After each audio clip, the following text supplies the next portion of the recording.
Que le Seigneur continue à vous bénir, que le Seigneur continue à vous garder et donc à vous nourrir. Alléluia, gloire au Seigneur.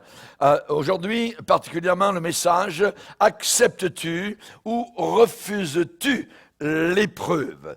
Nous allons lire 5 versets dans le livre de Ruth au premier chapitre. Livre de Ruth, premier chapitre, verset 1er. Du temps des juges, il y eut une famine dans le pays d'Israël. Un homme de Bethléem de Juda partit avec sa femme et ses 2 fils pour faire un séjour dans le pays de Moab. Le nom de cet homme était Elimelech, celui de sa femme Naomi. Et ses 2 fils s'appelaient Machlon et Kilion. Ils étaient Éphrasiens de Bethléem de Juda.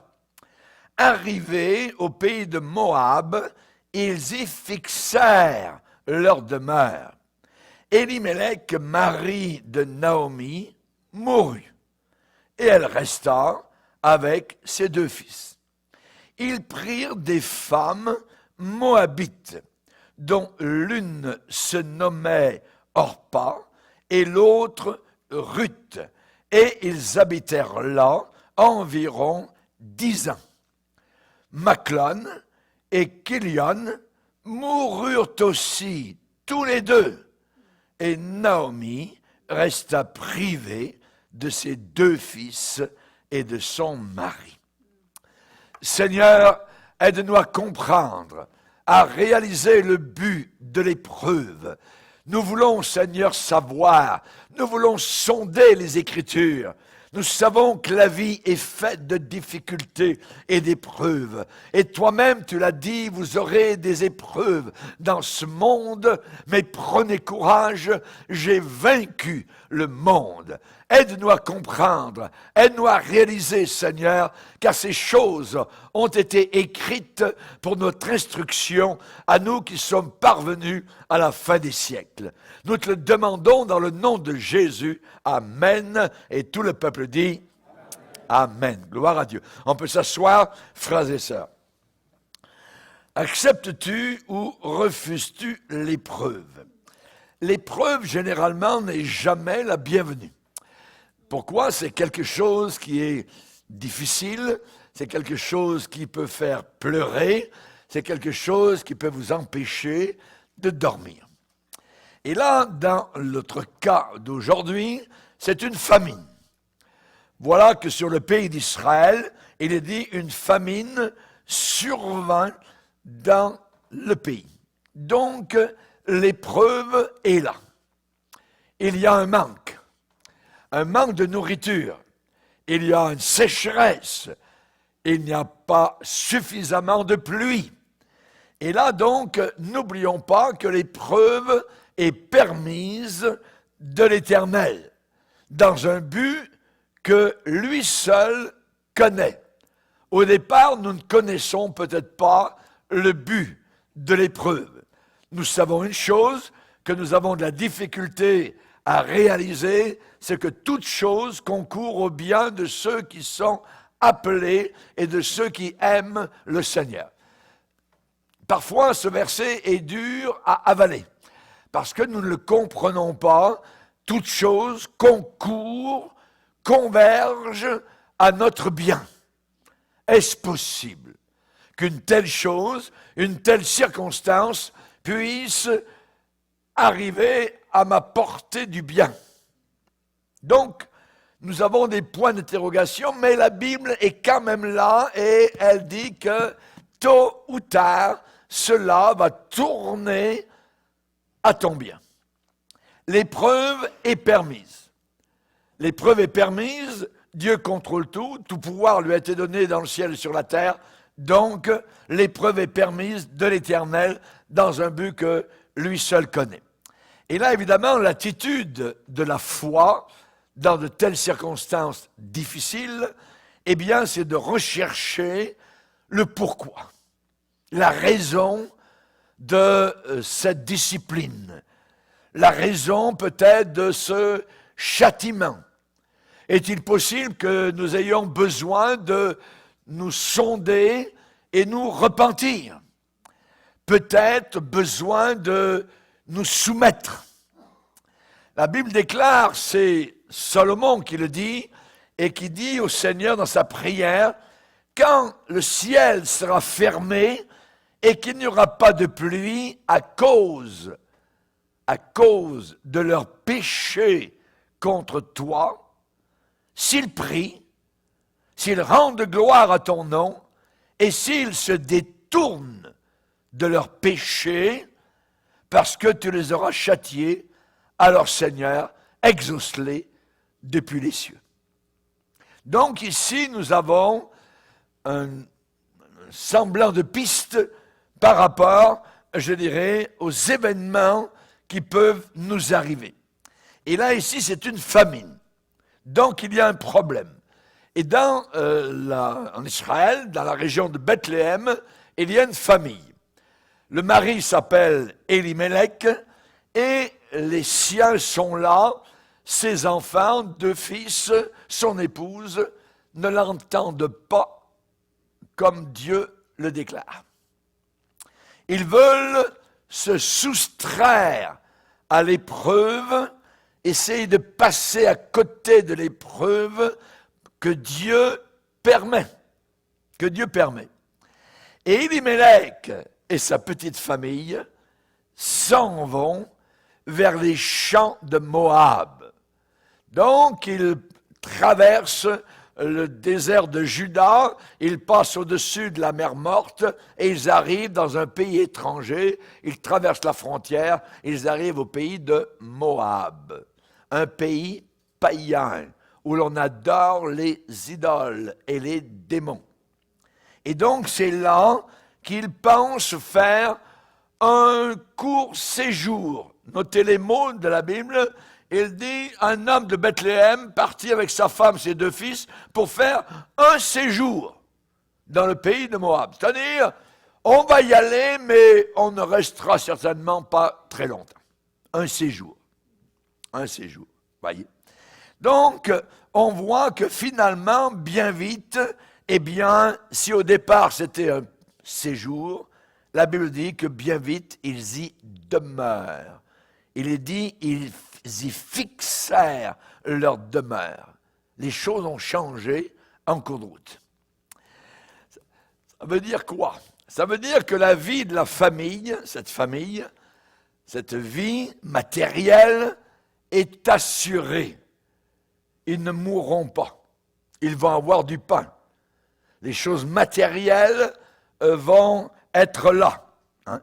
Mais ce qui se passe, et le problème est là, c'est que tout le reste va être perdu, et c'est le principal, le côté spirituel. Entre le côté matériel et le côté spirituel, c'est le côté spirituel qui a le dessus. Et Elimelech a pensé, avec sa chère épouse, que le côté matériel valait la peine. Donc, on quitte l'épreuve, on passe à côté de l'épreuve, on s'en va loin de l'épreuve, mais ils s'en sont allés vers Moab. Moab, pays païen.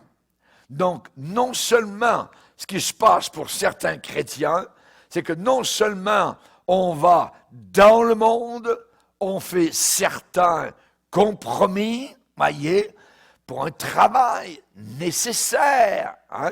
C'est toujours nécessaire. Mais le problème, c'est que on va s'y complaire.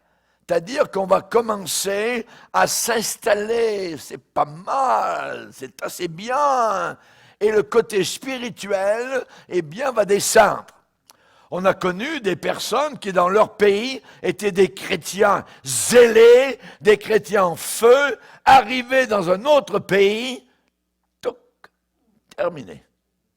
terminé, parce que gagner pas mal d'argent, ça allait bien, on s'est installé et on a commencé à faire des compromis avec le monde. Voyez? Donc, pour un travail qui est nécessaire, on va s'y complaire. On va commencer à aimer le monde, l'esprit de ce monde. On va même s'établir dans le monde. Voyez, y demeurer. Rappelons-nous l'histoire de Démas. Démas m'a abandonné par amour pour le siècle présent. Il y a beaucoup de familles qui, sans vraiment changer de domicile, ont quand même changé d'ambiance. Auparavant, la Bible était lue à la maison. Auparavant, il y avait des genoux qui pliaient dans la maison, soit dans les chambres, soit dans le salon. Il y avait un temps chaque jour pour Dieu. On priait pour les enfants lorsqu'ils partaient à l'école. Prière courte, mais Dieu était là présent et les enfants le savaient. Mais tranquillement, on a laissé tomber, on a fait courir les choses et finalement, on s'est établi dans l'ambiance du monde. Petit à petit, goutte à goutte, on s'accommode du monde et des choses du monde. Et même plus que cela, on y trouve son plaisir. Signe de la fin des temps, où Paul va dire, sache que dans les derniers jours, il y aura des temps difficiles. Les hommes seront égoïstes, amis de l'argent, aimeront le plaisir plus que Dieu. On parle ici de chrétiens. On ne parle pas de païens. Les païens n'aiment pas Dieu du tout, donc enlevons-les du décor. Mais quand Paul dit qu'à la fin des temps, les hommes aimeront le plaisir plus que Dieu, ça veut dire qu'auparavant, ils aimaient Dieu. Et le plaisir du monde, ça ne les embarrassait pas, ils n'en voulaient pas. Mais maintenant, les choses sont en train de virer, de changer. Voyez? Donc, on trouve son plaisir dans le monde, dans les festivals du monde, voyez? Dans les fêtes du monde, les fêtes mondaines, avec un peu d'alcool, avec ceci, cela, des femmes un peu à moitié habillées, ainsi de suite. On commence à trouver que c'est pas mauvais, et ainsi de suite. Et tranquillement, la vie spirituelle de la personne est émoussée. Auparavant, c'était le psaume 1er. Heureux l'homme qui ne marche pas selon le conseil des méchants, qui ne s'arrête pas sur la voie des pécheurs, mais qui trouve son plaisir dans la loi de l'Éternel, dans les réunions, dans la prière, dans la communion fraternelle avec les chrétiens. Mais maintenant, cela commence à changer et on trouve que finalement, les païens sont peut-être même mieux que les chrétiens. Oh! Là, on commence, je dirais, à avoir une boussole qui est en train de virer de tous bords, de tous côtés. Déréglé. On devient déréglé. Et là, donc, on est en train de s'éloigner du Seigneur, tout en disant qu'on est chrétien, évidemment. Et l'apôtre Jean dit, n'aimez pas le monde. Mais là, on commence à l'aimer. Le monde est si beau, le monde est si merveilleux, le monde est grandiose, ils font des choses magnifiques, les couleurs sont belles, les lumières, tout ça, les festivals, les feux d'artifice, ça, hein, ça éclate d'un côté et d'autre, et tranquillement, on s'en va vers le monde. Il n'y a plus de séparation. La frontière a disparu. Paul va dire aux Romains qui vivaient dans une capitale qui était pourrie, littéralement, ne vous conformez pas au monde. Ça veut dire soyez des non-conformistes. Et donc, nous voyons que la discipline de Dieu va tomber sur Élimélec et ses fils. Premièrement, sur lui, le père meurt. Il meurt à Moab. Élimélec, mari de Naomi, mourut. Tiens. Donc, il reste une veuve. Naomi est veuve, elle reste avec ses 2 fils. Et ces jeunes gens, à Moab, vont commencer à regarder les Moabites. Les Moabites sont belles. Sont plus belles que les femmes juives. voyez, ils commencent à inverser leur tendance. Ces jeunes gens vont prendre des femmes moabites qui ne connaissaient pas l'Éternel. Et là, il y en a un des fils fréquente Orpa, et l'autre fils fréquente Ruth. Et là, ce que nous voyons particulièrement, c'est qu'on a un problème. Des gens qui disent aimer Dieu, suivre Dieu, connaître Dieu, qui connaissent la parole de Dieu, ils viennent de Bethléem. Ils viennent d'un endroit où l'on connaît les Écritures, où à la synagogue, on connaît ce que Dieu a déclaré. Par exemple, Dieu avait dit dans Deutéronome 7, tu ne traiteras pas d'alliance avec les païens. Tu ne contracteras pas de mariage avec ces peuples. Tu ne donneras pas tes filles à leurs fils et tu ne prendras point leurs filles pour tes fils. Car, parce qu'ils détourneraient de moi tes fils ou tes filles qui serviraient d'autres dieux. Et la colère de l'Éternel s'enflammerait contre vous. Il te détruirait rapidement.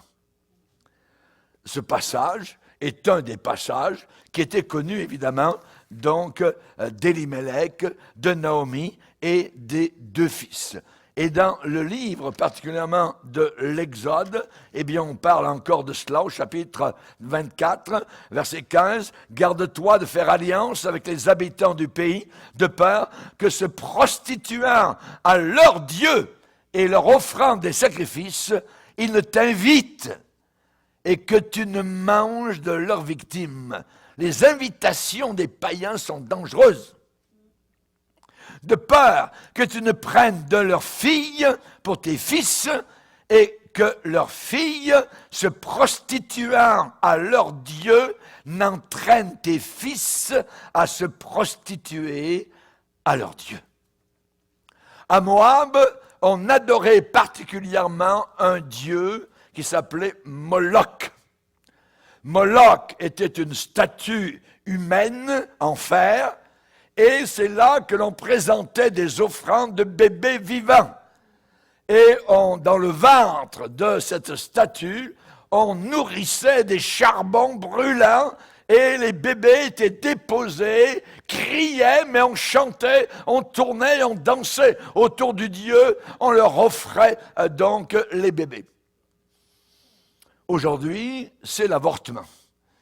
Des millions de bébés ont été offerts sur l'autel de la sexualité et du plaisir diabolique, pour que, évidemment, on puisse s'échapper des conséquences du péché. L'histoire se répète. Et là, ce que nous voyons, c'est que le père vient de mourir. Et là, ils habitent environ 10 ans dans ce pays païen. Et ils auraient eu, évidemment, maintenant le temps de revenir à Bethléem. Mais ils se sont fixés là. Les racines sont profondes. Et voilà que maintenant, la discipline ne tombe pas uniquement sur le père qui est mort, mais sur les deux fils. La Bible dit que la discipline sur les deux fils, c'est que les deux meurent. Machlon meurt et Kilion moururent aussi tous les deux. Voilà ce que la Bible dit. On a maintenant 3 morts dans une petite famille. Mais. Et la Bible conclut en disant, au verset 5, Naomi resta privée de ses 2 fils et de son mari. Apparemment, Naomi avait été d'accord lorsqu'ils ont pris leur décision donc de quitter Bethléem, la maison du pain, pour aller à Moab. On ne compte plus sur l'aide du Seigneur, on compte sur Moab, les païens. C'est là-bas qu'on sera en sécurité et on va vivre. Déjà 3 morts. Déjà 3 morts. Les 2 fils meurent. Naomi resta privée de ses 2 fils et de son mari. Elle avait été d'accord, certainement, en son temps, de quitter le pays d'Israël et de s'installer à Moab. Apparemment, elle ne s'était sans doute pas opposée non plus au mariage de ses 2 fils avec 2 païennes. T'es pas opposé. Et évidemment, dans la Bible, on a des avertissements. La Bible dit, et dans le Nouveau Testament, il est dit particulièrement, ne vous mettez pas avec les infidèles sous un joug étranger. Le mariage est un joug. Le mariage est quelque chose à prendre très au sérieux. Ce n'est pas une petite affaire. Ce n'est pas un petit lien qu'on peut couper comme on veut, bye bye, il m'en va, tout ça. Aujourd'hui, on se moque de Dieu, on se moque des institutions de Dieu, et principalement celle du mariage. Et là, on dit, ne vous mettez pas avec les infidèles. Les infidèles, c'est les incrédules, ceux qui n'ont pas la foi, voyez, et ne vous mettez pas avec eux sous un joug étranger. Et la Bible pose des questions ensuite. Quel accord y a-t-il entre Christ et Satan? Quelle part a le fidèle avec l'incrédule? Quel rapport y a-t-il entre le temple de Dieu, le chrétien ou la chrétienne, et les idoles? Donc, nous avons là un problème. Et cette discipline, évidemment, qui est tout un exemple, eh bien, cette discipline, cette famille, on n'est pas étonné de constater, évidemment, ce que Naomi va déclarer, donc, en revenant à Bethléem. Elle dit, « Le Tout-Puissant m'a rempli d'amertume, l'Éternel me ramène les mains vides, l'Éternel s'est prononcé contre moi, le Tout-Puissant m'a affligé, m'a abattu. » Évidemment, donc, ce que nous voyons, c'est que vouloir éviter le problème, la famine, pour eux c'était cela. On sait particulièrement qu'il y a eu un temps où Isaac, un patriarche dans le passé, avait eu une famine dans le pays d'Israël. Et la Bible dit que cette année-là, il n'est pas descendu en Égypte ou ailleurs, il n'est pas allé à Moab, il est resté. Il a semé. Et ça dit que cette année-là, dans un temps de famine, il a récolté au centuple. À Dieu, tout est possible. Parce qu'Isaac a cru qu'en restant, en faisant face au problème, Dieu, d'une manière ou d'une autre, allait le solutionner. Aujourd'hui, nous avons toujours cette tendance, évidemment, d'essayer de contourner, d'essayer d'arranger les affaires, mais au travers de cela, nous faisons parfois beaucoup de compromis. Et ça déplaît au Seigneur. Et là, évidemment, donc, Naomi, un jour, a quitté le pays de Moab. Elle est partie. Elle a appris que l'Éternel avait visité son peuple et lui avait donné du pain. Donc, elle part du lieu où elle était pour s'en retourner au pays de Juda, au pays donc de Bethléem. Et elle reconnaît donc être partie, quand elle est partie, elle était comblée, et maintenant elle dit, je reviens à vide. Elle dit au verset 21, j'étais dans l'abondance à mon départ, et maintenant l'Éternel me ramène à vide. Ils n'ont pas fait confiance au Seigneur. Et c'est quelque chose qui nous pend au nez, nous comme chrétiens.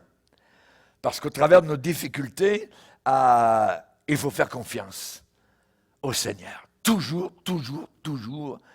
Parce que Dieu est Dieu. Et nous ne sommes que des petits hommes, des petites femmes. Et lui, il est au-dessus de tout. Et lui, il voit les pensées de nos cœurs. Si on s'accroche à lui, si on lui demande à lui, si on veut dépendre de lui, alors il agit. Il est capable de tout. Il est capable d'arrêter la planète Terre. Il est capable d'ouvrir une mer. Il est capable de nourrir 3 millions de personnes dans un désert pendant 40 ans. Il est capable de faire en sorte que vos vêtements ne s'usent pas, ni vos souliers. Comment ça se fait? Je ne sais pas, voyez. Mais Dieu est Dieu. Et c'est la raison pour laquelle la question qui est posée aujourd'hui, acceptes-tu ou refuses-tu l'épreuve? Nous devons accepter l'épreuve.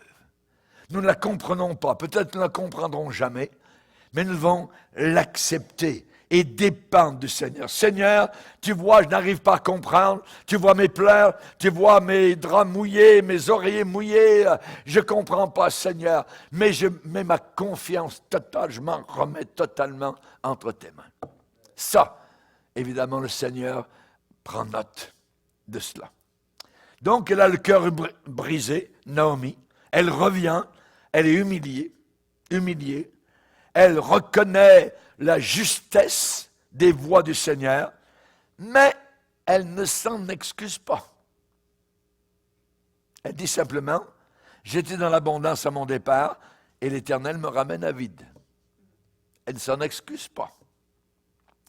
Elle va être en bénédiction avec Ruth, elle va revenir avec une de ses belles-filles, passer la frontière ou arriver à la douane, je dirais, les deux belles-filles ont suivi Naomi jusqu'à la douane. Et Naomi s'est retournée vers ses deux belles-filles en disant, mes deux belles-filles, je vous aime beaucoup, maintenant, moi, je rentre chez moi en Israël, vous pouvez retourner chez vous. Et il y en a une qui retourne. Elle retourne vers ses idoles. Et une autre qui dit non. Là où tu vas aller, je vais aller. Là où tu vas mourir, je vais mourir. Ton Dieu sera mon Dieu. Ton pays sera mon pays. Cette femme-là est une femme de foi. Elle s'appelle Ruth. Alléluia. C'est une femme, alléluia, merveilleuse qui fait partie de la lignée de David. Alléluia. Une Moabite qui a cru. Elle a suivi Naomi jusqu'à Bethléem. Alléluia. Et on voit que Naomi va l'amener à venir s'abriter sous les ailes du Dieu d'Israël. Elle a des bonnes relations, donc Naomi avec sa belle-fille Ruth, et donc Naomi va lui chercher du repos, donc pour qu'elle soit heureuse. Et donc, même les femmes vont dire à Naomi, ta belle-fille qui t'aime. Quelque chose, ça. Ta belle-fille qui t'aime. Il y a tant de belles-filles qui haïssent leur belle-mère. Mais ici, nous avons une très belle histoire. Alléluia. Ta belle-fille qui t'aime. Naomi va retrouver un petit-fils au travers de Ruth, sa belle-fille, qui va faire sa joie. Elle va l'appeler Obed. Et Obed va devenir le grand-père de David. Imaginez. Alléluia. Gloire au Seigneur. Obed, ça veut dire celui qui sert. Quel beau nom. Obed. Celui qui sert. Alléluia. Donc, évidemment, la question que nous, on peut se poser, que faire pour que nos enfants, amen, soient heureux, trouvent Jésus-Christ? Eh bien, ce n'est pas en les conduisant au pays de Moab. Non.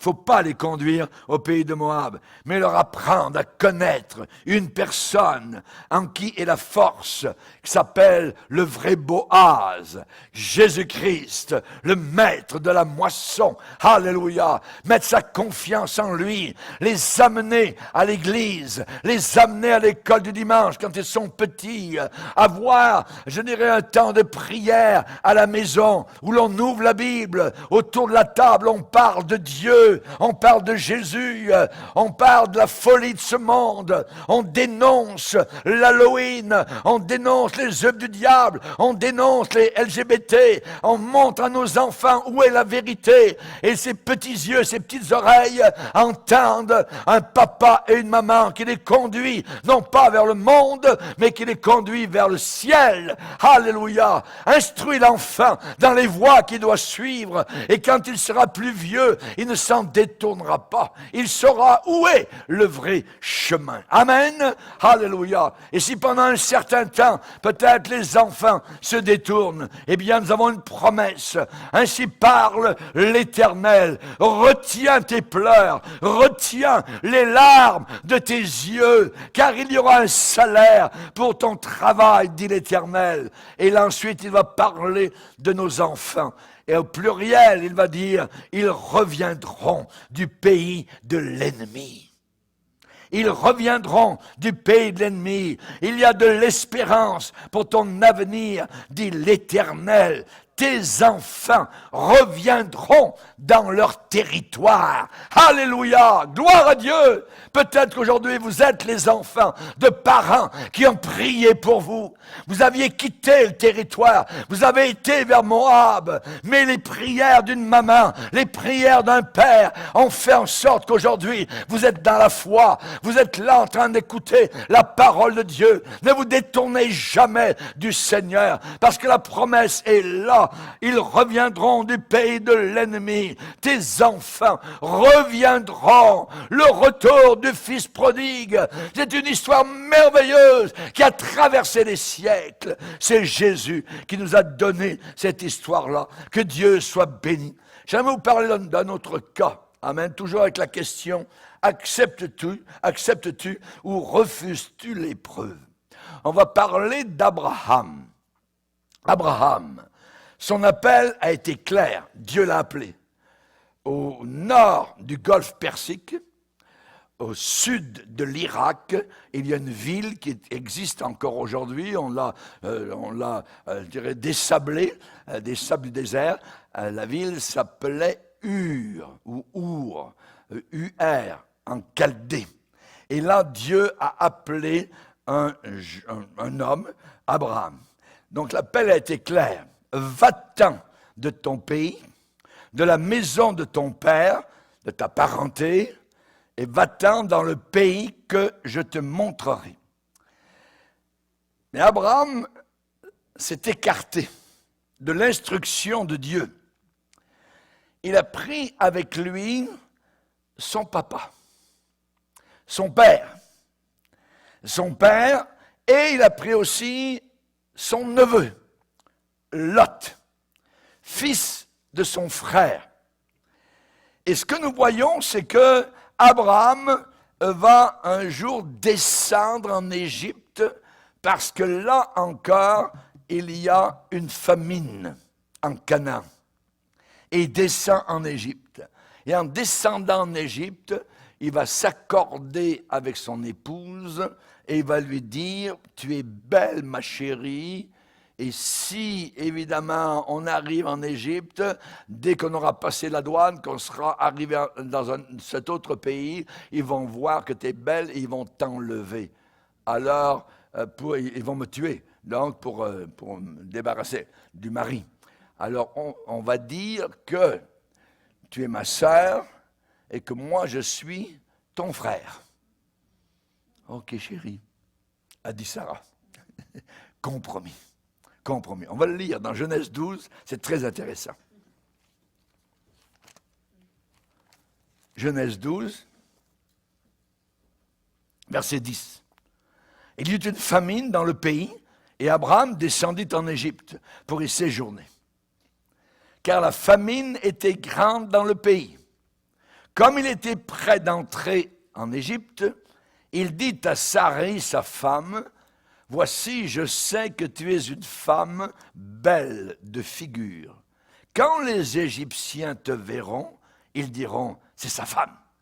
Et ils me tueront et te laisseront la vie.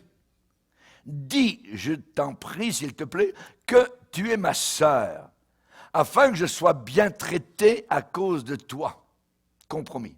« Et que mon âme vive grâce à toi. » C'est plus Dieu, c'est grâce à toi. Lorsqu'Abraham fut arrivé en Égypte, les Égyptiens virent que la femme était fort belle.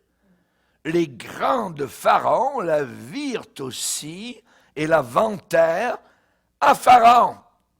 Et la femme fut emmenée dans la maison de Pharaon. Il traita bien Abraham à cause d'elle. Et Abraham reçut des brebis, des bœufs, des ânes, des serviteurs, des servantes, des ânesses et des chameaux. Mais l'Éternel frappa de grandes plaies Pharaon et sa maison au sujet de Sarai, femme d'Abraham. Alors Pharaon appela Abraham et dit « Hey, qu'est-ce que tu m'as fait?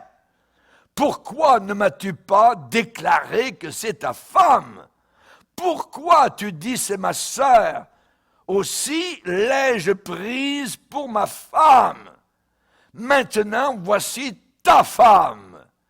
Il dit pas maintenant, voici ta sœur, ta femme, prends-la et va-t'en. Et Pharaon donna l'ordre à ses gens de le renvoyer, lui et sa femme, avec tout ce qui lui appartenait. Ce qui veut dire qu'avec perte et fracas, Abraham a dû remonter vers le pays où il y avait une famine. Il a pensé avoir du secours en Égypte. Il a pensé qu'en disant un mensonge, eh bien, les choses iraient mieux. Vous ne pouvez pas aller dans ce sens-là et avoir l'approbation de Dieu. Ça ne marche jamais. Il est possible que Abraham, eh bien, ait été dans les quartiers de Pharaon, une maison à côté, et qu'il savait que sa femme était là-bas quelque part, donc dans le harem de Pharaon. Vous pouvez imaginer ce qu'il pensait, ce qu'il a vécu, ce qu'il a pleuré, comment il a, Seigneur, s'il te plaît, rends-moi ma femme, ainsi de suite, voyez. Hein? Et là, Pharaon était proche, évidemment, donc, de coucher avec elle, ainsi de suite. Hey! Donc, ça a été terrible, voyez. Donc, ce que nous voyons, acceptes-tu l'épreuve ou refuses-tu l'épreuve? Abraham a fait un compromis. Il a refusé l'épreuve et est descendu vers Pharaon en disant un petit mensonge. Évidemment, ça ne marche pas avec le Seigneur parce que le mensonge vient toujours de l'enfer. Petit ou grand, ça n'a aucune importance. Le père du mensonge, c'est le diable.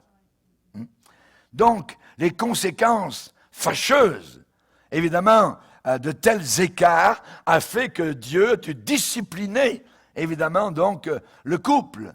Et évidemment, ça a produit un fruit précieux parce que ensuite Abraham, donc il est dit au chapitre 13, Abraham remonta d'Égypte vers le midi, et lui, sa femme et tout ce qui lui appartenait, et Lot avec lui. Et on voit qu'il a construit un autel, il est retourné à l'autel qu'il avait fait auparavant. L'autel, c'est l'endroit où l'on rencontre Dieu. Donc il est retourné vers Dieu. Il a su qu'évidemment, donc, on ne peut rien faire sans l'approbation de Dieu. Maintenant, on a autre chose. On a le père d'Abraham. Il s'appelle Térach ou Térak. L'appel de Dieu n'a pas été adressé à son père, à son vieux père. C'est à Abraham que l'appel a été lancé. Mais c'est dur de laisser son père, son vieux père, seul à Ur, en Chaldée, et s'en aller. Alors, on va le prendre avec nous. On va le mettre dans la caravane. Voyez. Donc, Abraham aurait pu croire, il aurait pu avoir la foi, il aurait pu compter sur Dieu, que Dieu, d'une manière ou d'une autre, allait prendre soin de son père. Allait prendre soin de lui, donc de son père. Et peut-être par le moyen de son deuxième fils qui s'appelait Nachor. Voyez. Donc, et il y avait Milka aussi, la femme de Nachor. Et il y a beaucoup de gens, depuis cette époque-là, qui ont fait cela. Quand Dieu les a appelés à son service, ils ont dû faire un choix. Ouais, je ne peux pas quitter ma famille. Seigneur, tu m'appelles, tout ça. Je ne les verrai plus, ça va être difficile. Et le Seigneur parle évidemment d'un cas. C'est dans Luc où nous voyons ce jeune homme qui est tout heureux, dit Seigneur, je te suivrai partout où tu m'enverras. Partout où tu m'enverras, je te suivrai. Dans Luc 9, verset 57, Seigneur, je te suivrai partout où tu iras. Jésus lui répondit, attends, les renards ont des tanières, les oiseaux du ciel ont des nids, mais moi, je n'ai pas reposé ma tête.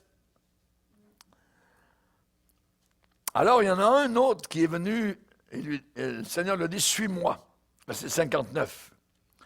Il répondit, Seigneur, permets-moi, donne-moi la permission d'aller d'abord ensevelir mon père. Ça veut dire, je vais attendre que mon vieux père meure. Et ensuite, je te suivrai. permets, s'il te plaît, d'aller ensevelir mon père. Jésus lui dit, laisse les morts ensevelir leurs morts, toi, va annoncer le royaume de Dieu. Et un autre lui dit, Seigneur, je te suivrai, mais permets-moi d'aller d'abord prendre congé de ceux de ma maison. Jésus lui répondit, quiconque met la main à la charrue, regarde en arrière, n'est pas propre pour le royaume de Dieu. Là, nous avons quelque chose sur lequel nous devons nous arrêter. D'abord, le mot d'abord. D'abord, enterrer mon père. Terach, qui est le vieux père d'Abraham, s'est donc joint au groupe d'Abraham qui est parti, donc là où le Seigneur les conduisait, vers le voyage vers Canaan. Et il semble même que c'est le vieux père qui prend l'initiative. Regardez dans Genèse, au chapitre 11, Genèse 11, verset 31, Terach prit Abraham. C'est lui, on dirait, qui prend la tête de la troupe. Terach prit Abraham, son fils, et Lot, fils d'Haran, fils de son fils, et Saraï, sa belle-fille, femme d'Abraham, son fils. Ils sortirent ensemble d'Our en Chaldée pour aller au pays de Canaan. Donc, il semble que le vieux père, maintenant, c'est lui qui dirige la troupe, dirige la caravane. Imaginez. Et ce qui se passe, c'est que pour une raison qui ne nous est pas donnée, c'est que la troupe va s'arrêter à Charan, et Terach, le vieux père, va mourir en cours de chemin à l'âge de 205 ans. Le père meurt en cours de route. Et c'est seulement après la mort du père que Dieu a fait passer Abraham dans le pays promis. Dans Acte 7, verset 4, il est dit, après la mort de son père, Dieu le fit passer dans le pays. Pour dire quoi? Pour dire que la parenté, chers amis, quelque chose de merveilleux. Mais, la parenté peut aussi être un obstacle sur le sentier de la foi. Jésus a dit, si quelqu'un aime son père, sa mère, voyez, plus que moi, ou ses enfants, alors cette personne n'est pas digne de moi. Et là, il y a des gens qui ont reçu des appels de Dieu, mais à cause de la parenté, à cause des liens, à cause de ces racines trop profondes, ils ne veulent pas quitter. Ils ne veulent pas aller dans la direction que Dieu avait pour eux. Et donc, si c'est un jeune couple, eh bien le jeune couple qui est appelé du Seigneur, eh bien qui a fondé un foyer, une famille, doit prendre ses responsabilités. Et doit marcher derrière le Seigneur dans le chemin où la foi conduit. Dieu a promis, dans Psaume 32, verset 8, « Je t'instruirai, je te montrerai le chemin que tu dois suivre, je te conseillerai, j'aurai le regard sur toi. » Alléluia.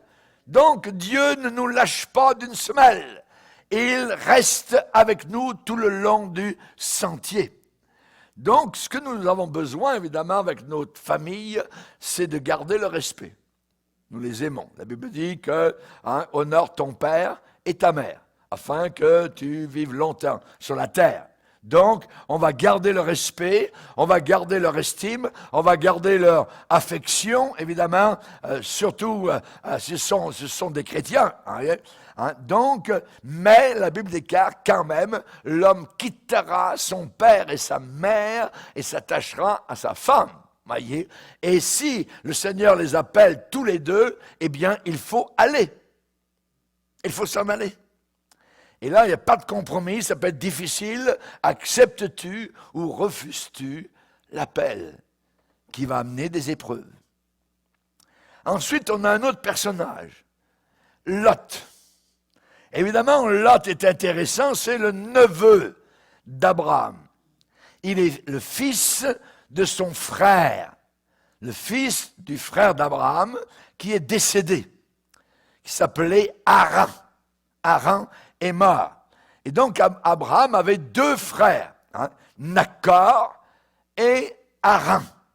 Et il est dit que Haran engendra Lot. Et Haran mourut en présence du vieux père, Térak, donc, au pays de naissance, à Ur en Chaldée. Donc, avant même que Dieu appelle Abraham à quitter Ur en Chaldée, eh bien, son frère, l'un de ses frères, qui s'appelait Haran, est mort en présence de son vieux père Térach, là-bas, à Ur en Chaldée. Et ce frère-là avait un fils qui s'appelait Lot. L'appel de Dieu n'a pas été spécialement dirigé vers Lot.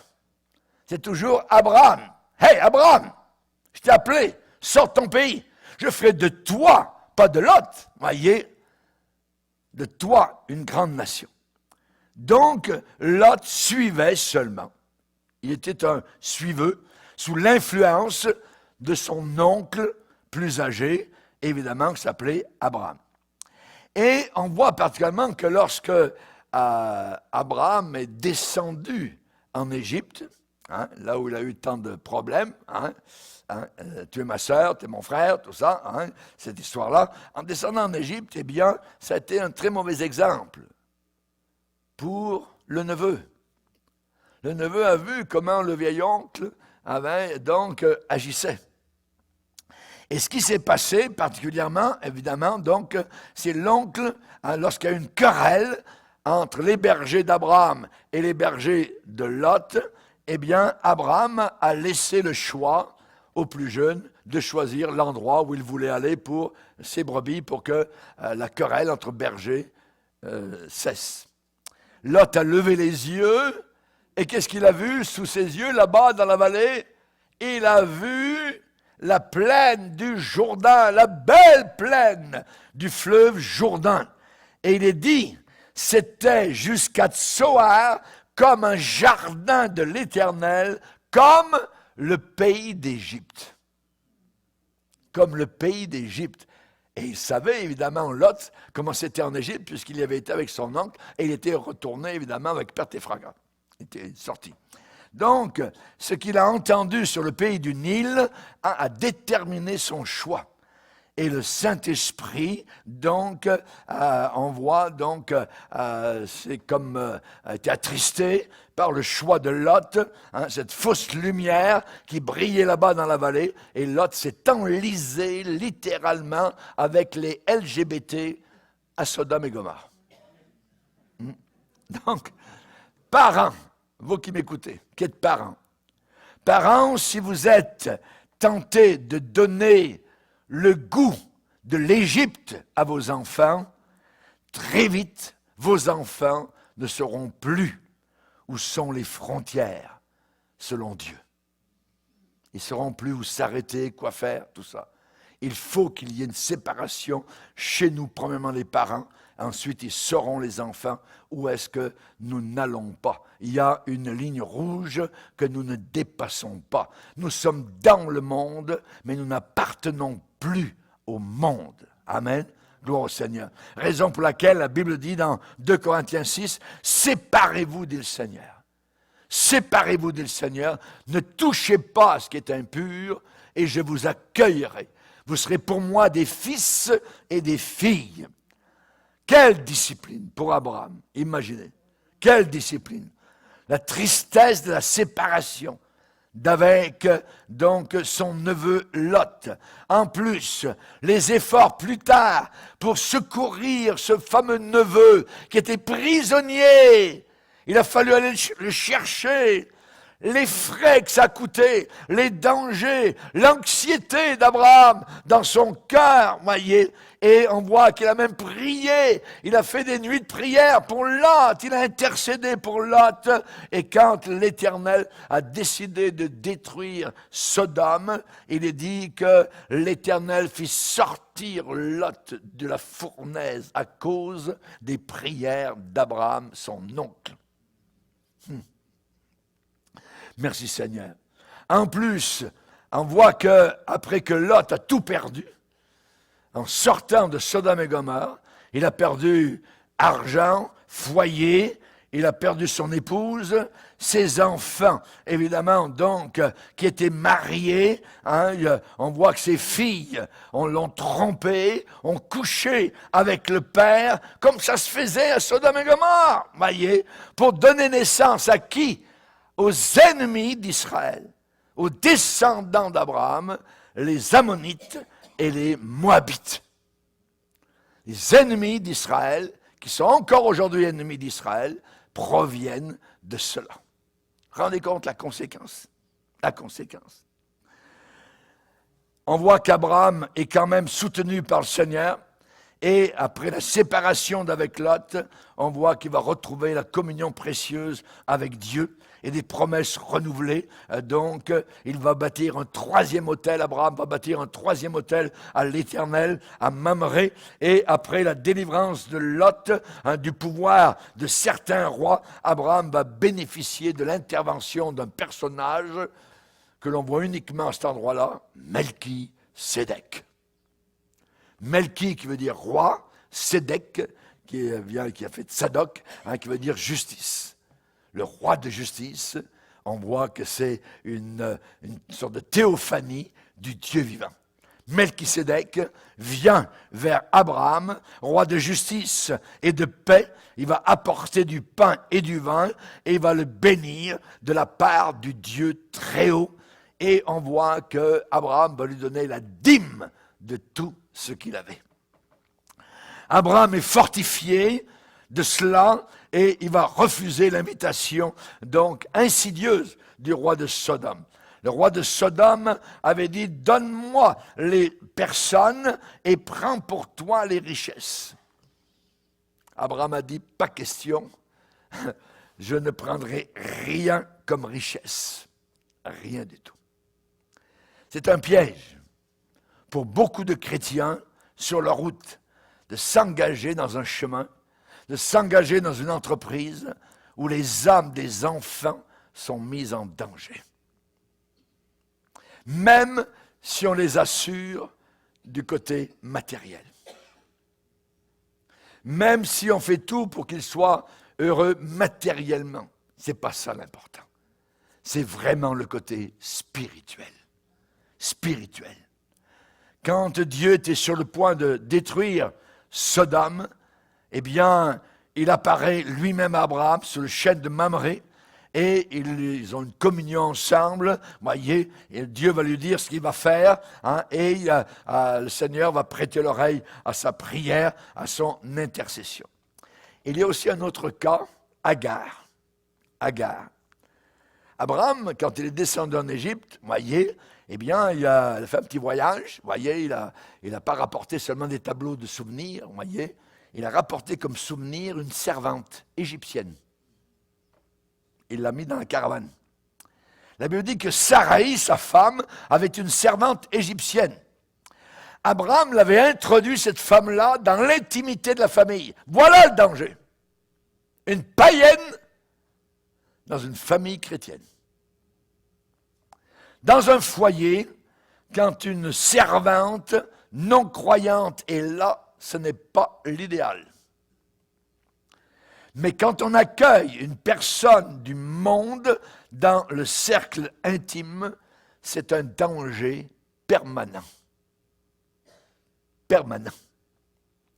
La présence d'Agar dans le couple Sarah et Abraham a été un sujet de tension entre la maîtresse et sa servante, entre les deux époux, Abraham et Sarai.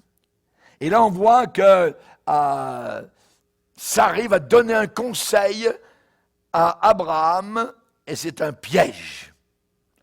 C'est un conseil mauvais que Sarah a donné pour son mari. Il est dit, après avoir habité 10 ans à Canaan, Sarah donna Agar, l'Égyptienne, sa servante, pour femme à Abraham, son mari. Et nous avons encore aujourd'hui les résultats de cela lorsque vous ouvrez la télévision et les bombes tombent au Moyen-Orient. C'est à partir de là. Plus tard, Agar a donné naissance à un enfant, Ismaël. Ismaël s'est moqué de Isaac. Ismaël est l'enfant qui est né selon la chair. Isaac est l'enfant né selon l'esprit, selon Galates, chapitre 3. Et là, ce que nous voyons, c'est que Sarah, un jour, a vu rire Ismaël. Et elle a chassé cette servante et son fils. Et là, ce que nous voyons, c'est qu'après plus de 20 ans de vie commune, avec tristesse, eh bien, Abraham a été obligé de renvoyer la servante, la chasser, pour qu'Isaac puisse grandir dans un foyer paisible où la foi prédominait.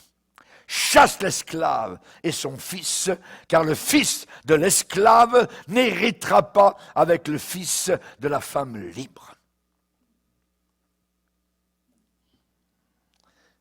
Chers amis, tout ce que nous voyons, ce sont des compromis. Acceptes-tu ou refuses-tu l'épreuve? Lorsque l'épreuve arrive en face de nous, un face-à-face, lorsque les choses auxquelles on n'a jamais pensé nous tombent en pleine face comme un tank, je dirais, ça nous arrive, je dirais, directement dans le front. On a envie de partir. On a envie de faire ses bagages. On a envie d'aller dans une cabane, dans le désert, comme David l'a dit. Non!